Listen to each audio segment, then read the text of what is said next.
Most people think that as a man gets older, a decline in sexual function is just a sad, inevitable fact of life. It's seen as a natural part of the aging process, something to be managed with a quiet sense of resignation or, if you're lucky, a little blue pill. But what if I told you that for many men over 65, the key to reviving youthful vigor and powerful circulation isn't found in a prescription pad, but in a simple, natural method that can start working in as little as 15 minutes, with zero side effects? It sounds almost too good to be true, I know. It goes against everything we've been conditioned to believe about getting older. But the truth is, our body's ability to regenerate and heal doesn't just switch off on our 65th birthday. It's a profound biological reality, something more and more forward-thinking doctors and men's health specialists are beginning to acknowledge. The entire medical approach to men's health is waking up to a new reality. The old model is broken. The conventional approach often involves masking the symptoms, not addressing the root cause. This one-size-fits-all solution, often a pill, can be harmful in the long run. It creates a dependency and ignores the underlying issue, which is almost always related to blood flow. What once seemed like a helpful quick fix can, over time, become a crutch that prevents true healing and can even lead to more significant health problems down the road because it allows the foundational issue, poor circulation, to silently worsen. In this video, we're going to take a deep, honest look at 8 specific traps that men fall into when trying to address their circulation and penis health. These are traps that even the most well-meaning doctors can lead you into, often because the system they work in doesn't allow for the time to explore deeper, more holistic solutions. We'll explore why these traps are so common, the hidden dangers they carry, and most importantly, the better, natural alternatives that honor your body's innate wisdom. This information can empower you to take back control of your health, to feel strong and vital in your own body again. You deserve more than a quick fix. You deserve a real solution, one that works with your body, not against it. You deserve to understand the truth. Let's begin. The first and most common trap is what I call the magic blue pill fallacy. It's the idea that a simple prescription is the one and only answer. And on the surface, it seems perfectly logical. You have a problem, the doctor gives you a pill, and for a time, the problem seems to go away. It's fast, it's easy, and it's medically sanctioned. For millions of men, it has felt like a miracle, a way to turn back the clock and restore a part of their life they thought was lost forever. The relief and confidence it can bring, initially, is undeniable. But here is where a solution that seems helpful in the short term can become a trap in the long term. The fundamental issue with relying solely on these pills, known as PDE5 inhibitors, is that they do absolutely nothing to fix the underlying problem. Think of it like this. If the plumbing in your house is old and clogged, these pills are like a high-pressure pump you attach to the faucet. When you turn it on, you might get a strong stream of water for a little while, but you haven't done anything to clear the rust and buildup inside the pipes. In fact, by forcing so much pressure through a compromised system, you might even be putting extra strain on it. The root cause for most erectile issues in men over 65 is not a chemical deficiency that a pill corrects. It's a physical problem with the blood vessels themselves. The delicate lining of these vessels, called the endothelium, becomes damaged and stiff over time due to factors like inflammation, oxidative stress, and plaque buildup. This damage prevents the vessels from producing enough of a crucial molecule called nitric oxide. Nitric oxide is the master signaling molecule that tells the smooth muscles in your blood vessels to relax and open up, a process called vasodilation. Without enough nitric oxide, you simply can't get the robust blood flow you need. The pills work by essentially amplifying the little nitric oxide you still have, but they don't help your body make more of it or repair the endothelial lining.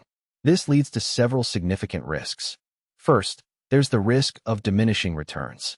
As the underlying vascular damage gets worse, the pills can become less and less effective, forcing men to take higher doses, which can lead to more side effects like headaches, facial flushing, and vision problems. Second, it creates a dangerous false sense of security. Because the symptom is being managed, a man might ignore the flashing red warning light that his erectile dysfunction represents.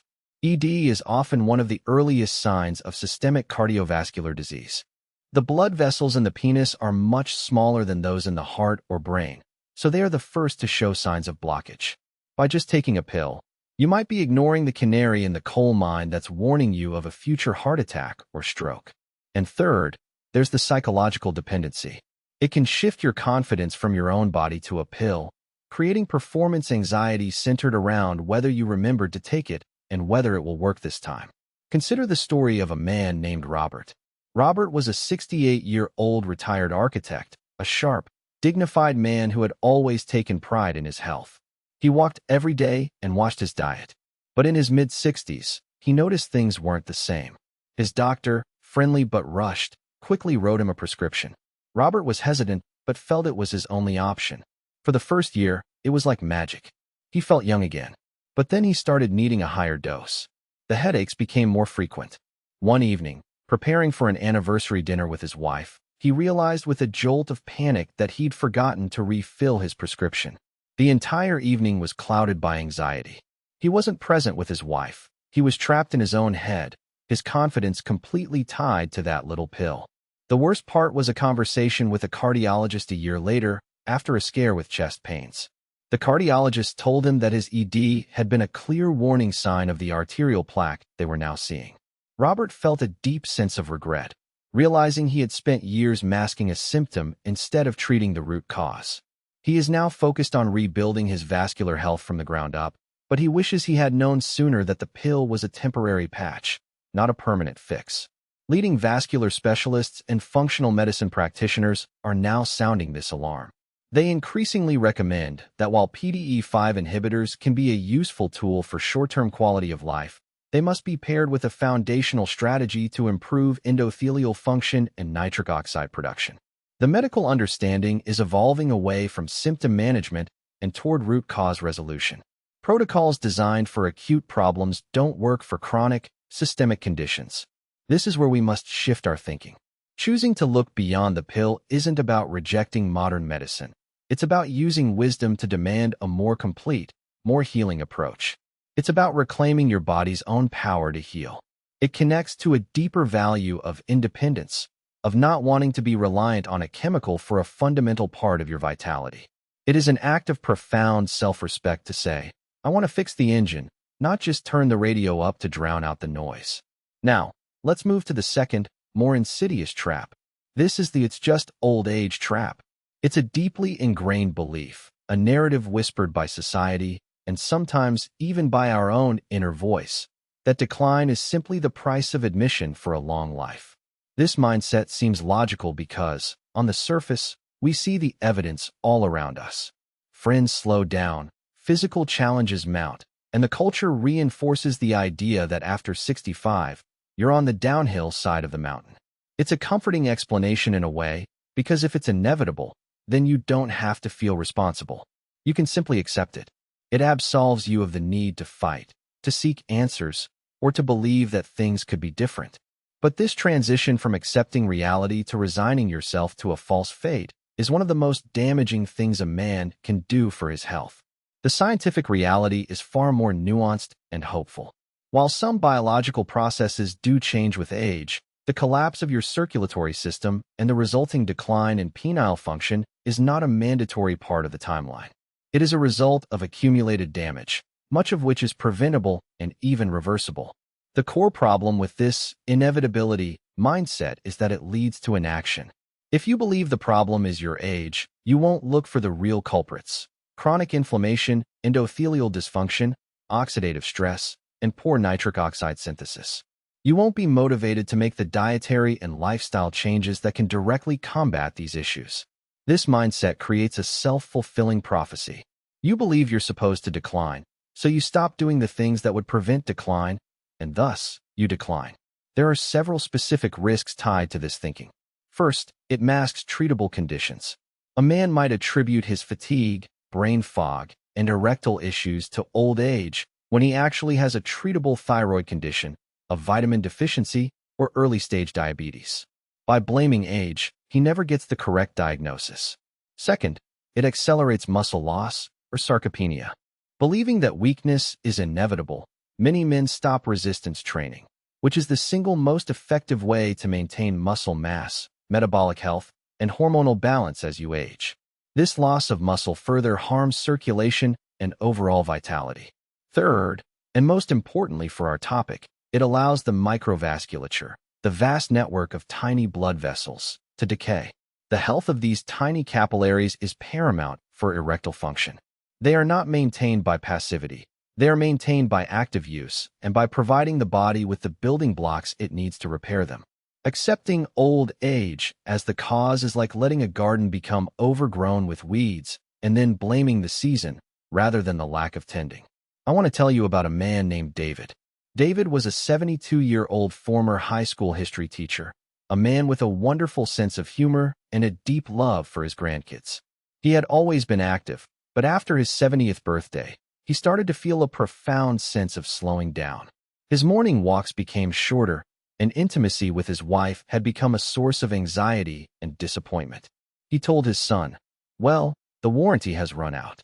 He genuinely believed his best years were behind him. His doctor didn't challenge this, simply patting him on the shoulder and saying it was par for the course.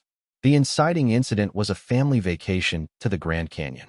He had dreamed of hiking down a trail with his grandson, but he found himself breathless after just a few hundred yards. He had to sit on a rock and watch them go on without him. The look of disappointment in his grandson's eyes was more painful than any physical ailment. That evening, sitting in the hotel room, he felt a deep sense of shame. It wasn't just about sex, it was about vitality. It was about being able to participate in his own life. He realized his acceptance of old age was a form of giving up. The process of change was slow. He started reading, not about anti-aging, but about cellular health. He learned about nitric oxide and inflammation. He started with small changes, adding specific nutrient-dense foods, doing simple bodyweight exercises at home. The negative consequences of his previous inaction had been a slow fade into irrelevance. Now, the positive consequences were a slow, steady return of strength. A year later, he's not the man he was at 30, but he's a damn sight better than the man he was at 72. He now walks 5 miles a day and is planning another trip to a national park. His relationship with his wife has found a new, vibrant intimacy. His current state is one of empowerment. He often says, "My age is a fact, but my level of vitality is a choice." His regret is that he lost a few years to a false belief. More and more geriatric specialists and longevity experts are pushing back against this narrative of inevitable decline. Organizations studying the blue zones, areas of the world where people live exceptionally long and healthy lives, have found that vitality into one's 80s and 90s is common, and it's directly linked to lifestyle, diet, and mindset. They don't have a cultural script that says life is over at 65.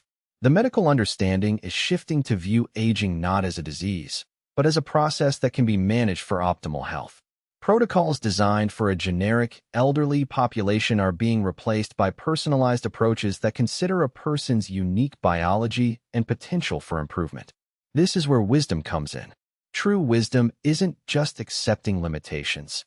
It's having the clarity to distinguish between a true limitation and a belief you've mistaken for a wall. It's about questioning the scripts you've been handed. This connects to the core value of dignity. There is no dignity in passive surrender.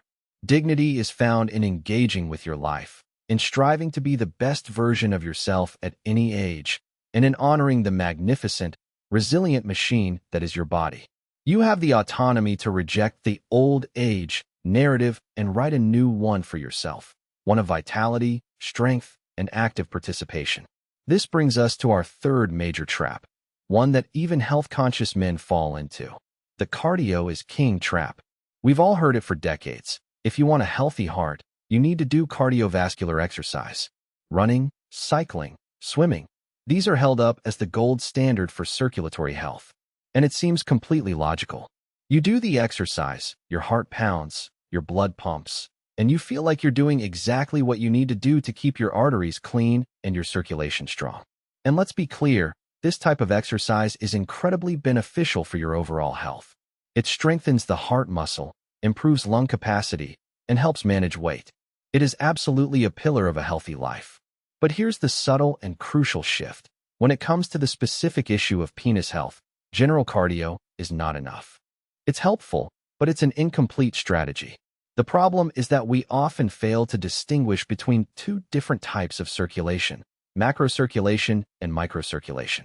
Macrocirculation is the movement of blood through the large arteries and veins, the major highways of your circulatory system. Traditional cardio is excellent for maintaining these highways. Microcirculation, on the other hand, is the flow of blood through the vast network of tiny, hair-like blood vessels called capillaries. There are tens of thousands of miles of these capillaries in your body. They are the small side streets and alleyways where the real work gets done, where oxygen and nutrients are delivered directly to the cells of your tissues and organs. The penis is almost entirely dependent on this microvascular network. An erection is a phenomenon of microcirculation. The issue is that while general cardio keeps the highways clear, it doesn't always do a great job of forcing blood deep into these smallest, most remote side streets. Over time, especially if there is underlying inflammation or endothelial damage, these tiny capillaries can become blocked, brittle, or even start to die off. This leads to a few specific problems. First, you can have a strong heart and clear major arteries, but still have terrible microcirculation in the extremities, including the penis. This is why some men who are marathon runners can still experience ED. They have a powerful engine but clogged local delivery routes.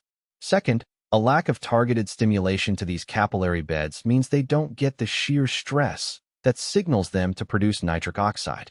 Shear stress is the gentle, friction-like force of blood flowing against the endothelial lining. This force is a primary trigger for nitric oxide release, which is essential for vasodilation. General cardio provides some, but not enough of the right kind of targeted stimulation. Third, focusing only on long-duration cardio can sometimes even be counterproductive for men over 60. Overtraining, especially long, grueling sessions, can raise cortisol levels, the body's primary stress hormone. Chronically elevated cortisol is catastrophic for erectile function because it actively constricts blood vessels and suppresses the production of nitric oxide. Let me share the story of Michael. Michael was a 69-year-old retired sales executive. He was a competitor his whole life. After retiring, he channeled that energy into cycling. He joined a club, bought the best gear, and was riding 100 miles a week. He was lean, had a low resting heart rate, and his doctor said his heart was like a 40-year-old's. By all accounts, he was the picture of health, but he was deeply frustrated. His performance in the bedroom was inconsistent at best, a source of profound disappointment for him and his wife. He couldn't understand it. He was doing everything right. His inciting incident came after a particularly long and difficult 60-mile ride. He felt exhausted for 2 days afterward, and that week, his erectile function was worse than ever. He was doing more and getting less. He felt betrayed by his own body. He finally confided in a younger friend who was into functional fitness, who asked him a simple question: "What are you doing for your pelvic floor and your nitric oxide production?" Michael had no idea what he was talking about. He started researching and discovered the world of microcirculation. He learned that his intense, long-duration cardio was likely keeping his cortisol levels chronically high, while he was completely neglecting the specific muscles and signaling pathways needed for an erection. The negative consequences of his approach were burnout and targeted vascular neglect. He decided to change his routine. He cut his long rides in half and replaced that time with 2 new things: high-intensity interval training, HIIT, to get a powerful hormonal and nitric oxide boost without the cortisol spike, and specific pelvic floor exercises, often called Kegels for men, to directly increase blood flow to the pelvic region. Within a month, the difference was remarkable. He felt more energetic, and for the first time in years, he felt a sense of reliable, natural function returning. His current state is one of balanced wisdom. He still enjoys cycling, but he no longer sees it as the only tool in the box. He regrets not understanding the difference between general fitness and targeted functional health sooner. Leading sports medicine physicians and urologists are now emphasizing this more nuanced approach. They recommend a combination of traditional cardio for heart health, resistance training for muscle and hormone health, and specific, targeted exercises for pelvic blood flow. The medical understanding has evolved to see that a healthy system requires both broad, systemic conditioning and precise, localized stimulation. Protocols designed for elite young athletes often don't serve the unique physiological needs of a man in his 60s and 70s. This is where we must apply a more sophisticated understanding. Moving beyond the cardio is king myth is a sign of wisdom. It's about understanding that your body is not a single engine, but a complex ecosystem. It connects to the value of effectiveness.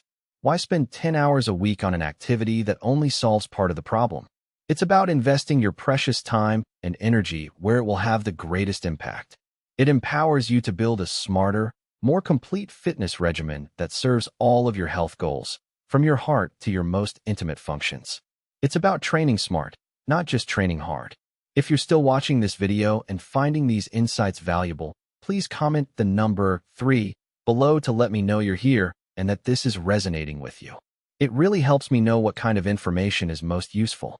And if you haven't subscribed yet, I highly recommend you do, and also click that notification bell. That way, you won't miss out on future videos designed to provide clear, honest, and empowering health information.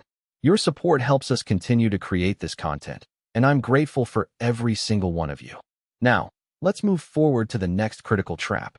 The fourth trap is a big one in modern men's health discussions. The low T is the culprit trap. For the last decade or so, testosterone has been marketed as the elixir of male vitality. Commercials, clinics, and online articles all point to low testosterone, or low T, as the primary villain behind everything from fatigue and weight gain to, of course, erectile dysfunction. It seems logical. Testosterone is the quintessential male hormone. It governs muscle mass, sex drive, and energy levels. So, if you're experiencing a decline in these areas, it makes perfect sense to assume your testosterone levels are to blame and that fixing them will fix everything else. For some men, particularly those with clinically diagnosed hypogonadism, testosterone replacement therapy, TRT, can be life-changing. But the trap is in viewing it as a universal cause and a universal cure. The reality is, for the majority of men over 60 experiencing ED, the problem is not primarily hormonal, it's vascular. The transition from a helpful diagnostic tool to a harmful oversimplification happens when we ignore the intricate interplay of the body's systems. The scientific truth is that while healthy testosterone levels are important for libido, the desire for sex, they are not the primary driver of the physical mechanics of an erection. You can have the testosterone levels of a 25-year-old, but if your blood vessels are clogged and damaged, you will not be able to achieve a firm erection. The blood simply can't get where it needs to go. It's like having a passionate desire to drive a car, but no gasoline in the tank. The desire is there, but the mechanical function is impossible. This overemphasis on testosterone leads to several significant problems. First, it leads to misdiagnosis and ineffective treatment. A man might spend months or years on TRT, dealing with the costs, the need for regular injections or gels, and potential side effects, only to see minimal improvement in his erectile function because the real issue, his endothelial health, is being completely ignored. Second, there are real risks associated with TRT, especially when it's not medically necessary. It can thicken the blood, increasing the risk of clots. It can potentially worsen sleep apnea, and there is still ongoing debate about its long-term effects on prostate health. It's not a benign intervention. Third, it distracts from the most important work. By focusing on a hormonal solution, men are diverted from addressing the foundational pillars of vascular health, reducing inflammation, improving diet, managing stress, and boosting their body's own nitric oxide production. These are the things that will not only improve erectile function, but also dramatically reduce the risk of heart attack and stroke. Let's talk about John. John was a 70-year-old retired financial planner, a man who liked clear numbers and definitive solutions. He had always been a take-charge kind of guy. When he started experiencing ED, he was frustrated and embarrassed. He saw an ad for a men's health clinic and went in for a consultation. They tested his testosterone, and while it was on the low end of normal for his age, they immediately recommended TRT. John felt a sense of relief. He had a number, a diagnosis, a plan. It felt concrete. The inciting incident was the cost and the hassle. Every week he had to go in for an injection. He felt a bit more energy, and his libido did increase slightly, but the core issue, his erections, were only marginally better. He was now more interested, but his body still wasn't cooperating, which created a new level of frustration. The process was a constant cycle of hope and disappointment. He'd get his shot on Tuesday, feel a little better by Thursday, but by the weekend, the familiar problems would return. The negative consequences were more than just financial. He was putting his faith in a solution that wasn't working, and all the while, his underlying vascular issues were likely progressing. The turning point came during a physical with his longtime family doctor, who was concerned about John's rising red blood cell count, a side effect of the therapy. His doctor explained, "John, we're treating a symptom of a symptom. Your low T might be partly due to the same inflammation that's damaging your blood vessels. Let's focus on the root cause." John's current state is one of cautious optimism. He worked with his doctor to safely wean off the TRT and has started a comprehensive program to improve his vascular health. He feels more in control and is finally seeing slow but steady improvement in his natural function. He deeply regrets jumping at the easy answer and not seeking a second opinion sooner. Leading endocrinologists and cardiologists now urge caution. They stress that TRT should be reserved for men with clinically significant hypogonadism confirmed by multiple tests and clear symptoms. They are increasingly vocal that for age-related erectile dysfunction, the first line of investigation and treatment should always be vascular health. The medical understanding is evolving to see the endocrine system and the cardiovascular system as deeply interconnected. What harms one often harms the other. Protocols designed around a single hormone are being replaced by a more holistic, systems-based approach. This is where we need to exercise wisdom and patience. To question the quick fix of a hormone shot is an act of self-preservation. It connects to the value of wholeness. Your body is not a collection of independent parts. It's a unified system. True health comes from improving the function of the entire system, not from artificially boosting one component. This empowers you to seek answers that honor that complexity, to find a doctor who will be a partner in restoring your whole health, not just a dispenser of hormones. It's about choosing a path that is sustainable, safe, and truly healing. The fifth trap is one that many diet-conscious men fall into, and it's called the cut the fat trap. For over 50 years, we have been told a very simple story about nutrition. Fat is the enemy. It clogs your arteries, it makes you gain weight, and it's the primary cause of heart disease. This message has been hammered into us by public health campaigns, food manufacturers, and even doctors. So, it seems perfectly logical to adopt a low-fat diet, especially if you're concerned about circulation. You diligently trim the fat from your steak, you switch to skim milk, and you fill your cart with products labeled low-fat or fat-free. You believe you're making the smart, healthy choice to protect your blood vessels. But this is where decades of flawed nutritional science have led us down a very dangerous path. The shift from a helpful idea, avoiding unhealthy, processed fats, to a harmful dogma, avoiding all fats, is at the root of many modern health problems. The scientific truth is that not all fats are created equal. While it's true that artificial trans fats and an excess of processed omega-6 vegetable oils are inflammatory and harmful, healthy fats are absolutely essential for cardiovascular health, hormone production, and, yes, erectile function. Your body needs healthy fats from sources like avocados, olive oil, nuts, seeds, and fatty fish to function correctly. These fats form the building blocks of your cell membranes, including the all-important endothelial cells that line your blood vessels. Without these healthy fats, your cells become stiff and dysfunctional.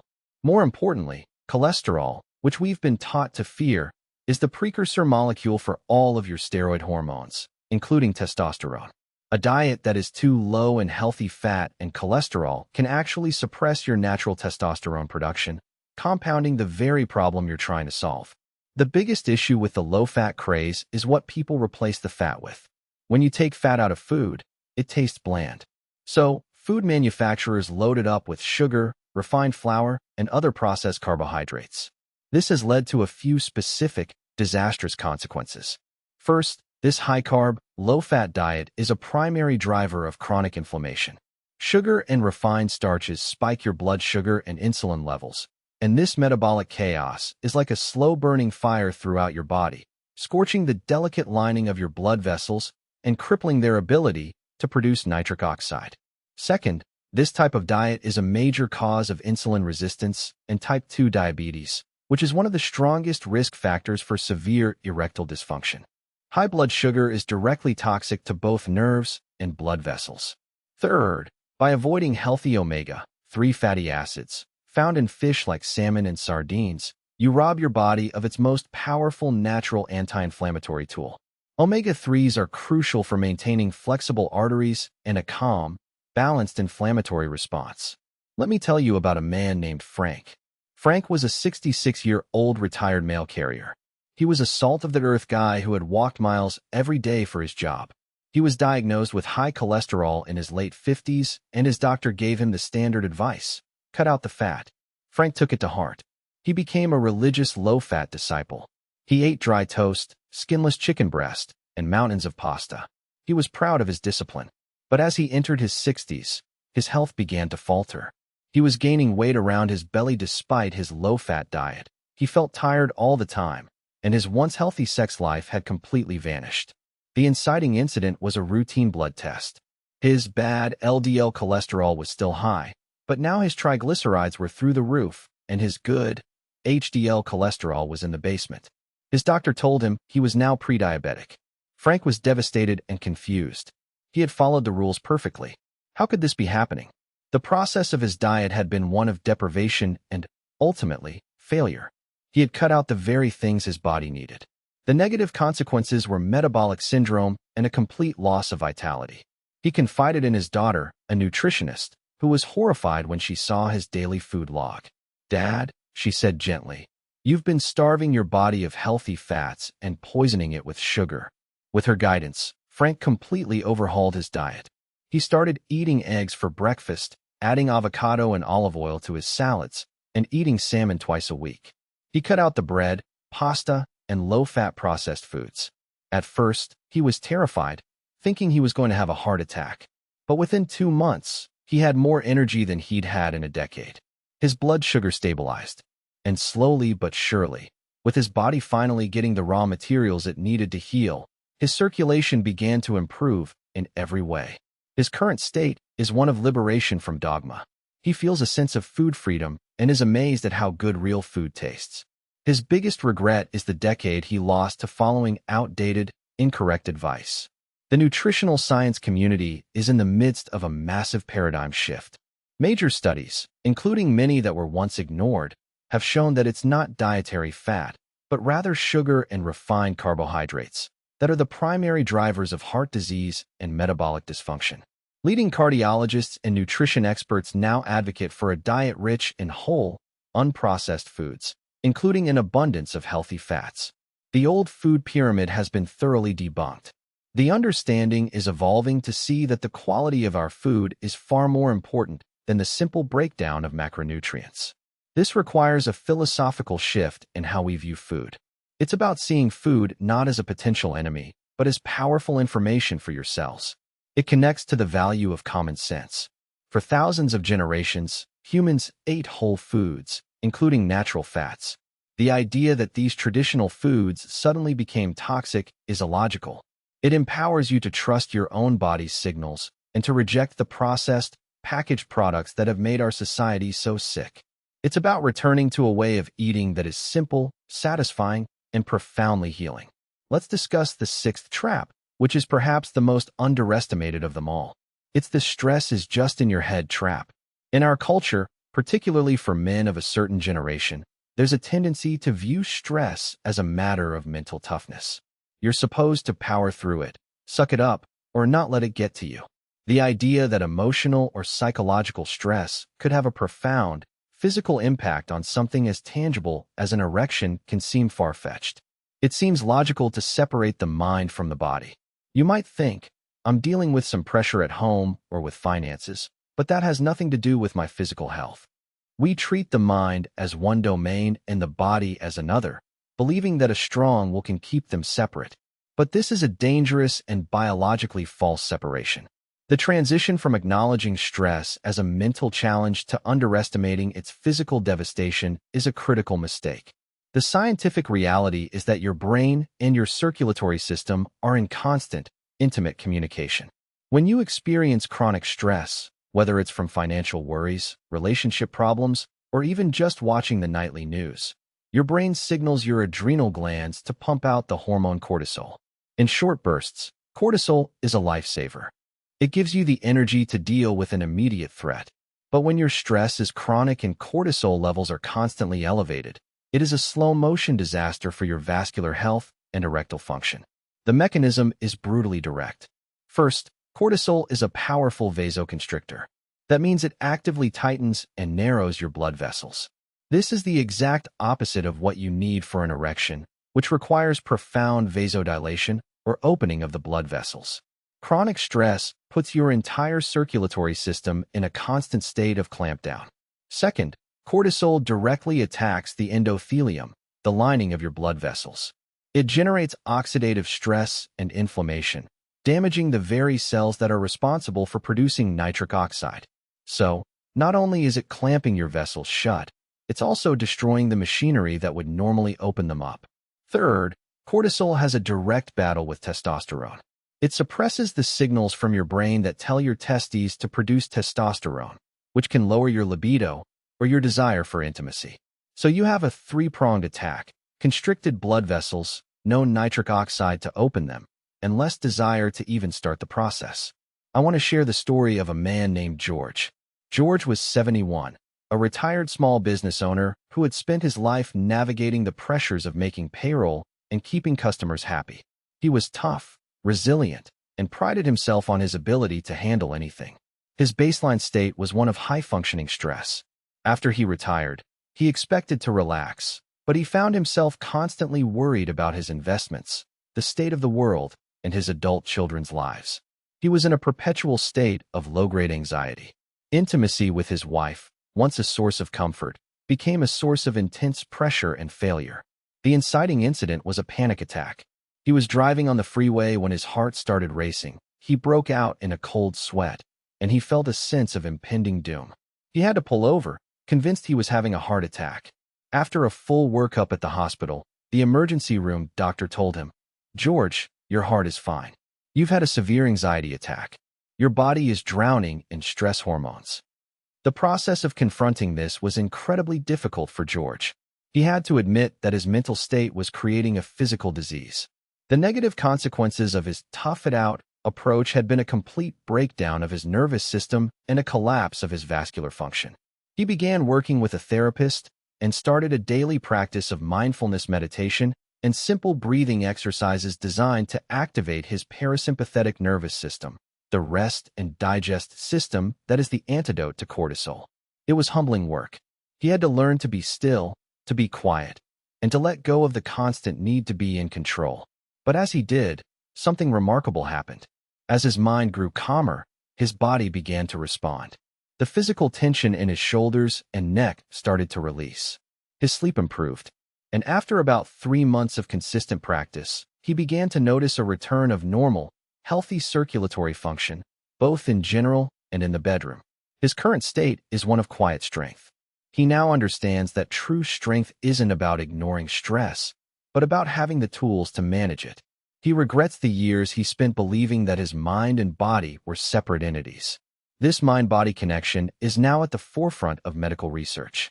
Institutions like the Benson Henry Institute for Mind-Body Medicine at Harvard Medical School have published extensive research showing how practices like meditation, yoga, and controlled breathing can directly lower blood pressure, reduce inflammation, and improve blood flow by lowering cortisol and boosting nitric oxide. The medical understanding is evolving rapidly away from a purely mechanical view of the body. Leading physicians now recognize that treating any chronic condition, especially a circulatory one, without addressing the patient's stress load is like trying to dry a floor while the sink is still overflowing. This is where a deeper wisdom must be applied. It's about honoring the profound connection between your inner state and your physical health. It connects to the value of peace and well-being. A life lived in a constant state of tension is not a life lived fully. Choosing to actively manage your stress is not a sign of weakness. It is the ultimate act of self-care and empowerment. It gives you a lever of control over your health that is more powerful than any pill. It's about recognizing that peace of mind is not a luxury. It is a biological necessity for a healthy, functioning body. If you're finding this information helpful and it's making you think about your own health in a new way, take a moment to comment with the word insight below. It's a great way to acknowledge what you're learning, and it encourages others in the community too. Thank you for being so engaged. Let's continue with our next point. This leads us right into our seventh trap, a path many well-intentioned men go down. I call it the supplement roulette trap. When you realize that the pills aren't a long-term solution and that your lifestyle needs to change, it's natural to look for support in the world of natural supplements. You go to the health food store or search online, and you're met with a bewildering array of bottles, all promising to boost circulation, increase testosterone, and restore youthful vitality. You see L-Arginine, horny goat weed, ginseng, maca, tribulus terrestris. It seems logical to try them. If they're natural, they must be safe, and maybe one of them will be the magic bullet you're looking for. So you buy a bottle of this and a bottle of that. You try one for a few weeks, don't notice much, so you switch to another. You're playing a game of roulette, spinning the wheel, and hoping your number comes up. The transition from seeking natural support to falling into a pattern of random, unguided supplementation is where the problem begins. It's a trap born of good intentions, but a lack of specific knowledge. The scientific reality is that while many natural compounds do have proven benefits for vascular health, they don't work in isolation, and their effectiveness is highly dependent on dosage, quality, and, most importantly, synergy. The body is a complex system. Just throwing one ingredient at it is often like trying to build a house with only a hammer. You need the nails, the wood, the saw. You need all the components working together. This approach of supplement roulette has several key risks. First, and most obviously, it's a huge waste of money and time. You can spend hundreds or even thousands of dollars over the years on supplements that are ineffective because they aren't the right one for your specific issue, they're of poor quality, or they aren't combined with the cofactors needed for them to work.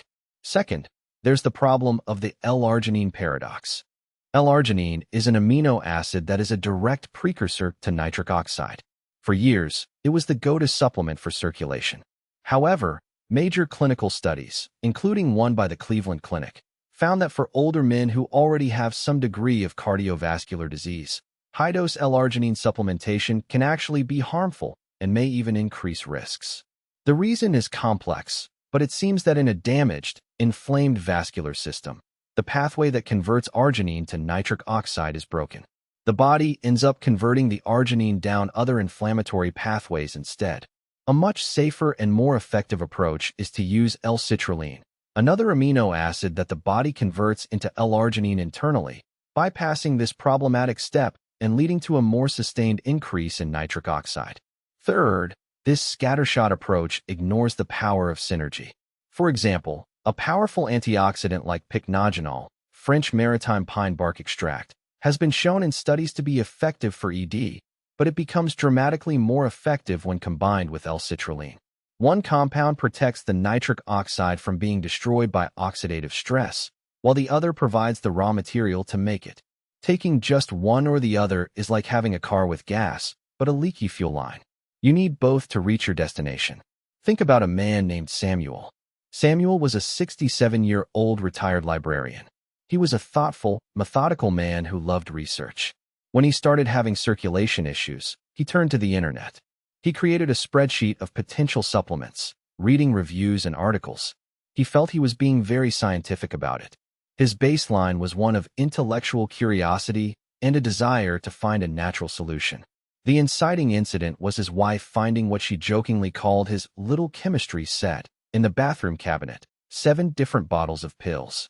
"Are you sure you know what you're doing with all this?" she asked gently. Samuel realized he didn't. He was just guessing. The process was one of constant trial and error. He'd start taking L-Arginine and feel nothing. Then he'd switch to ginseng and feel a little jittery, but see no real benefit. He was meticulously tracking his experiments, but there were too many variables and no clear results. The negative consequences were frustration, a much lighter wallet, and a growing sense of hopelessness. He was doing so much, but nothing was working. He finally broke down and made an appointment with a naturopathic doctor who specialized in men's health. The doctor looked at his spreadsheet and smiled kindly. "Samuel," he said, "I applaud your diligence, but you're fighting the battle on too many fronts with the wrong weapons. The doctor explained the synergy between specific compounds and designed a simple, targeted protocol for him based on L-Citrulline, pycnogenol, and a few key anti-inflammatory nutrients. Within 6 weeks, Samuel experienced more improvement than he had in 2 years of playing supplement roulette. His current state is one of relief and clarity. He now understands that natural doesn't mean simple, and that expertise matters. He regrets the time and money he wasted trying to be his own untrained pharmacologist.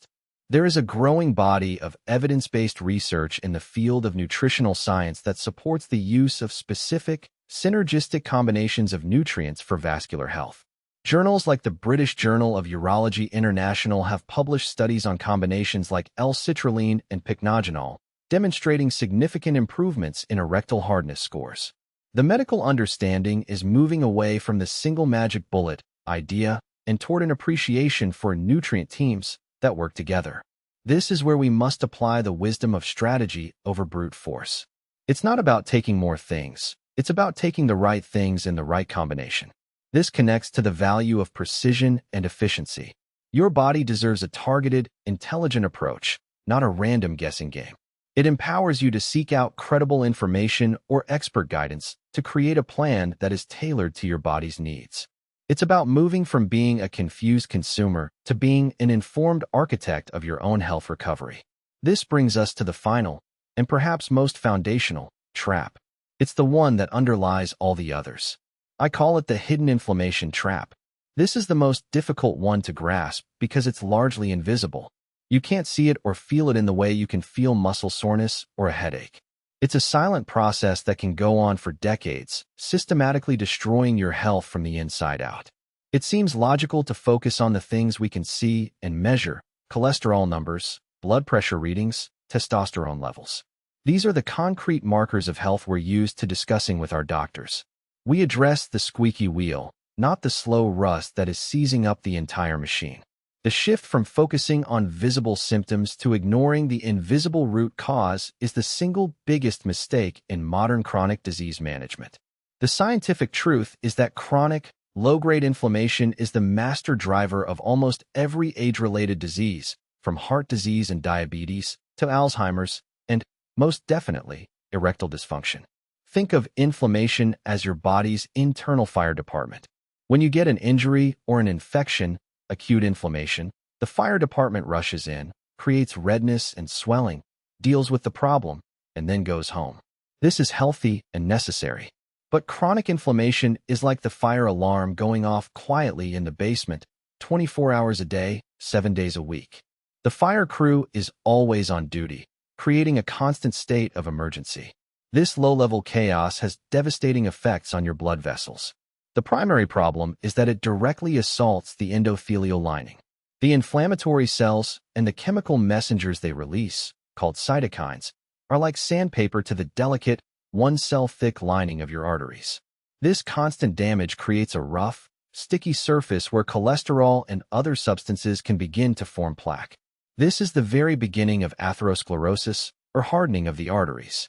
Second, this inflammatory environment completely shuts down nitric oxide production.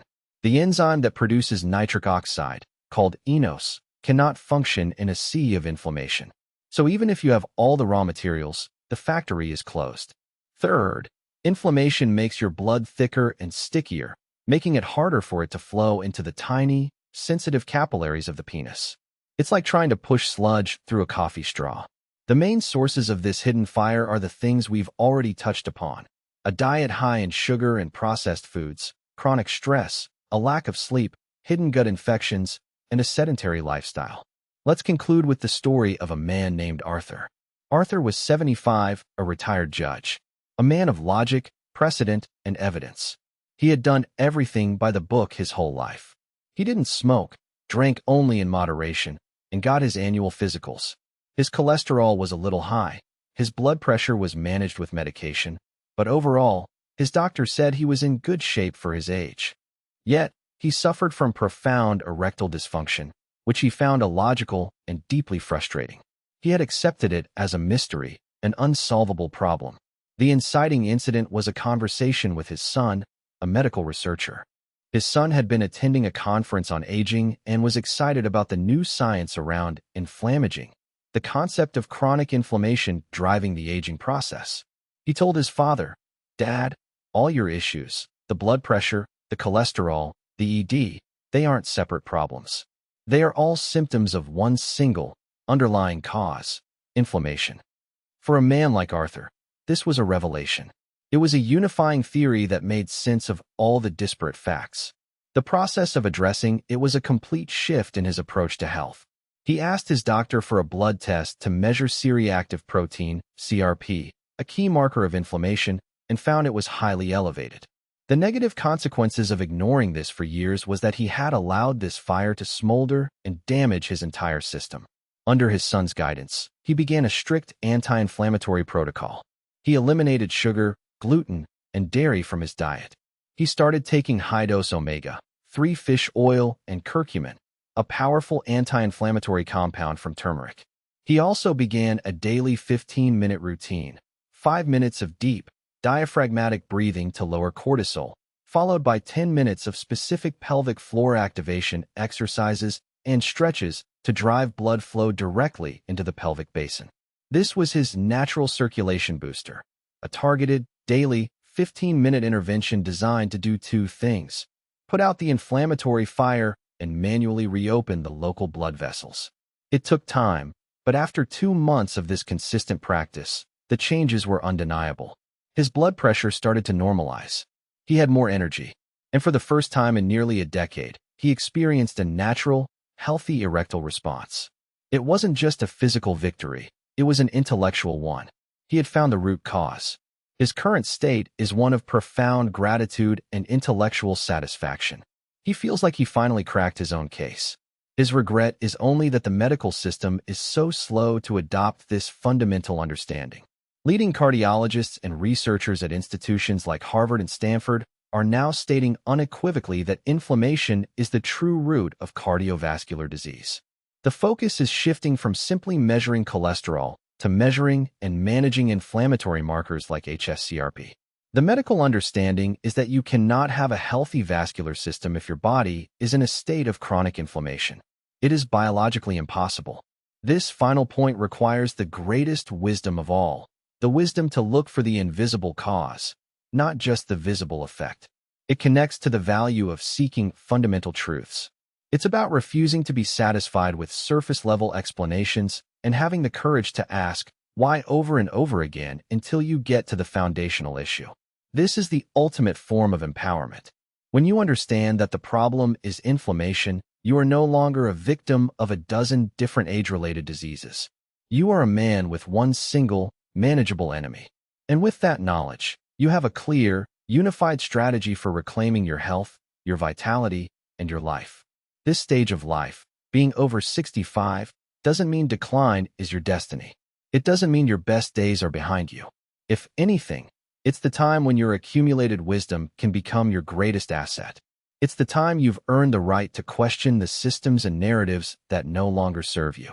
There is a profound courage in choosing to do less of what is harmful and more of what is healing, not out of neglect, but out of a deeper understanding. Healthcare at this stage of your life should be a conversation, not a conveyor belt of tests and prescriptions. It should be about honoring the incredible wisdom of your body, not just chasing disease.